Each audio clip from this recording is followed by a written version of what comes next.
நண்பர்களே, நம்ம இன்றைக்கி என்ன பார்க்க போகிறோம்னா, நம்ம டெய்லி யூஸ் பண்ணுற பாஸ்போர்ட், வாக்காளர் அடையாள அட்டை, வங்கி எண் எல்லாத்துக்கும் வந்து இலக்கங்கள் கொடுத்துருப்பாங்க. அந்த இலக்கங்கள் எத்தனை, அந்த இலக்கங்கள் என்ன நேம், எங்கேருந்து நம்ம எடுத்துருப்போம், அதுதான் பார்க்க போகிறோம்.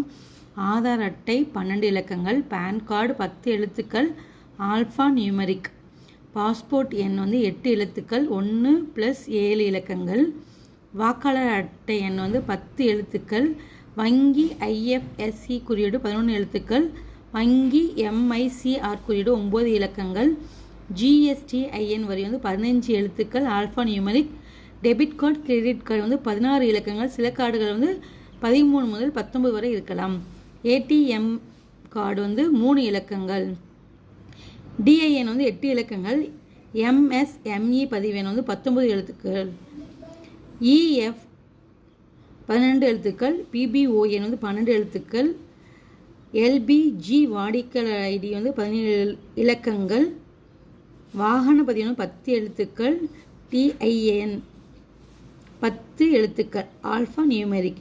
இதில் அதிகமாக எதில் இருக்கும் அப்படின்னா MSME, அதாவது இது வந்து கடன் கொடுக்கும் சிறு தொழிலுக்கு, அதான் 19 எழுத்துக்கள் அதிகமாக இருக்கும்.